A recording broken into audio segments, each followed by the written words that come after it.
2024 Polaris Slingshot First Drive, totally unique and completely unnecessary.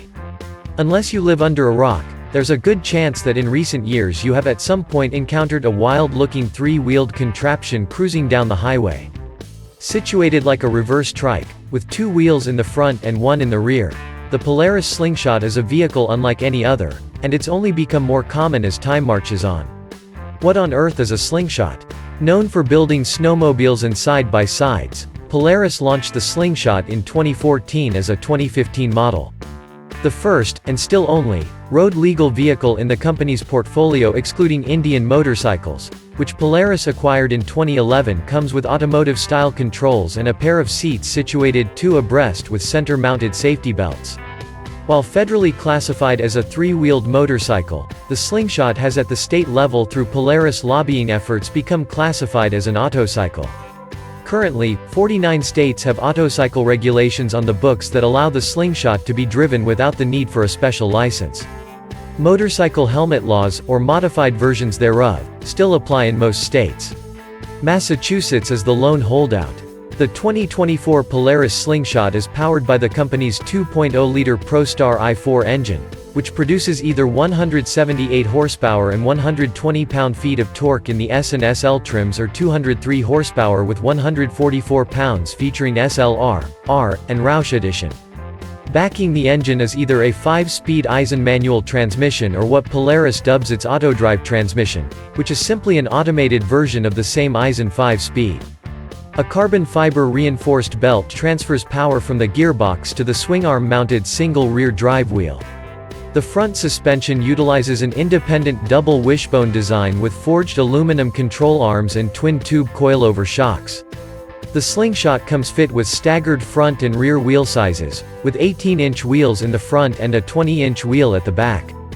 Tires are 225 45 R18 and 255 35 R20 Kenda SS 799s, which are designed specifically for the vehicle and only available through Polaris dealers.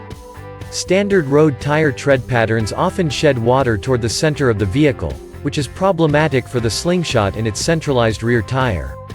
Inside, the Slingshot comes with a standard keyless ignition, and SL and above get the company's 7-inch Ride Command digital display with Bluetooth and USB connectivity and a rear backup camera, plus Apple CarPlay and turn-by-turn nav. The powerful Rockford Fosgate Stage 2 audio system is also included.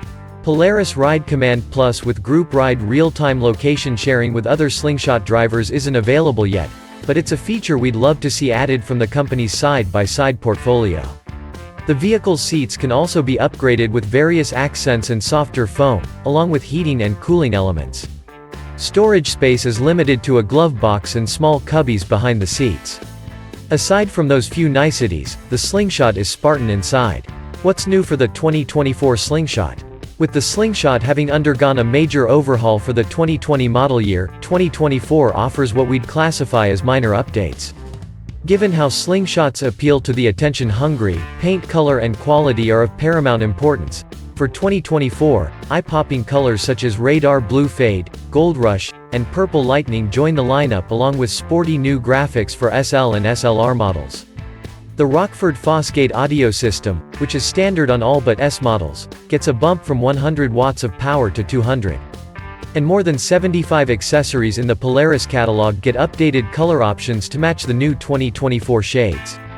SL also gets a new sporty aluminum wheel design colored in midnight charcoal metallic. Also returning for 2024 is the top-of-the-line Roush Edition. Built on the Slingshot R model, the Roush Edition adds exclusive slotted rotors to the Brembo brake package, an excursion top, Sparco pedal covers, a unique steering wheel, a color-matched instrument cluster, blacked-out badging, and custom graphics. Roush branding throughout rounds out the package. They're fun to drive too. It's been years since we've given a Slingshot a thorough flogging, so we cordially accepted Polaris' invitation to a day cruising the coasts of Southern California, with a bit of canyon carving tossed in for good measure. With a red line of 8,500 revolutions per minute and a claimed 0 to 60 time of just 4.9 seconds for the high-horsepower manual-equipped models, the Slingshot is a riot in a straight line, and it's quite easy to spin the rear tire on command. For spirited driving, the Slingshot comes equipped with a sport mode, which Polaris calls Slingshot mode, naturally. Throttle sensitivity increases, and automatic transmission models frequently hold shifts out to redline and will downshift more aggressively. When it comes to slaying twisty roads, the Slingshot's handling remains ridiculously good. The tires and suspension supply a seemingly endless amount of grip, and the Brembo brakes fitted to the R model we drove brought the 1,651-pound vehicle to a stop in a hurry. As a bonus, riding in an open cockpit meant we could see precisely where the front tires were located on the road, allowing us to safely push it right to the ragged edge. The Slingshot isn't just for beach cruising and twisty bits. It can be driven on the highway, as well, even if it's a far more of a nerve-wracking experience. It's loud, windy, and there's a deep sense of vulnerability as you can nearly reach out and touch the semi-truck tires that are mere inches from your face. Much like riding a motorcycle, you need to remain hyper-aware of the surrounding vehicles and ready to take evasive action at any moment.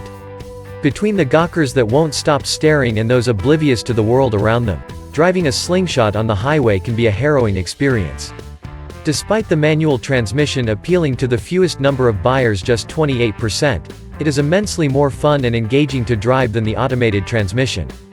Again, the AutoDrive is basically a stick shift that does all the clutching and shifting for you. Even with paddle shifters, Polaris added these in 2021 and a manual mode.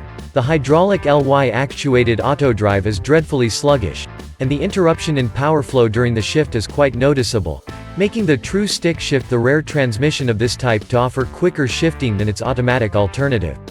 The Polaris pedals are perfectly placed, clutch engagement is predictable, and the shifter notches nicely into gear with short, crisp throws. You're going to be noticed. If there was one thing we learned while cruising Pacific Coast Highway through the heart of supercar territory, it's that you could walk naked through a crowded shopping mall in winter and not draw nearly as much attention. Polaris categorizes its ownership demographic as confident people who live to be the life of the party. They are people who love to be in the spotlight and see themselves as trendsetters. You know, influencer types. Back on PCH, our traveling band of nearly a dozen Slingshots may as well have been a pack of circus animals on the loose. Everyone stopped what they were doing, turned, and stared. Pedestrians on the sidewalks, drivers in cars far more expensive, folks dining on outdoor patios, everyone. It was a wild experience to pull up alongside a Ferrari and find its driver staring your way. There's simply no way to be subtle in a Slingshot. Polaris knows this, and has leaned heavily into the fact by offering the wild paint jobs, bumping stereo, and custom looks right from the factory and through its extensive parts catalog. Polaris says 85% of its buyers are new to the brand, and 2023 saw a 109% rise in multicultural customers with a 90% increase in female ownership. A lot of Slingshot buyers are former motorcycle riders who, for a variety of reasons, aren't comfortable on two wheels any longer but still desire the open-air thrill and the sense of freedom that comes with it. Driving a Slingshot is a far more visceral experience than your average convertible. Ditching doors and dropping your butt 3 inches off the ground will do that. Okay, it's not all sunshine and rainbows. Like most of these types of toys, the Slingshot provides an honest glimpse into what it'll be like behind the wheel by just looking at it. It's low to the ground and lacks any sort of protection from the elements. The short windscreen works well at speeds below about 20 miles per hour, but much over that, and your head is in for a good buffeting. The suspension is great at hugging the road, but it definitely rides stiffly. You'll feel every bump in the road. We wish Polaris would bring back the adjustable Bilstein dampers from the first generation, but we digress. And then there's the noise. Even with a full-face helmet, the Slingshot is loud. The engine is mounted in front of the driver compartment with little more than plastic concealing it. The exhaust dumps directly behind the right front tire, and you sit next to the gearbox and differential. Never mind the wind noise. If you plan to frequently travel with a partner, it may be worth investing in a Bluetooth in-helmet communication system. Sun and wind burn are a real challenge while sitting exposed, and even on the most beautiful of California days the temperature swings can be intense. If none of that scares you, the base 2024 Polaris Slingshot S with a manual transmission starts at just $21,999. SL models jump to $28,149, with SLR starting at $31,149 and R models at $34,799. Limited edition Roush models will start at $38,149, with most options coming standard. Opting for the AutoDrive automatic transmission will add an additional $1,850 to S, SL, and SLR models and $2,150 to the R and Roush. The 2024 Slingshot lineup will start shipping to dealers in early 2024.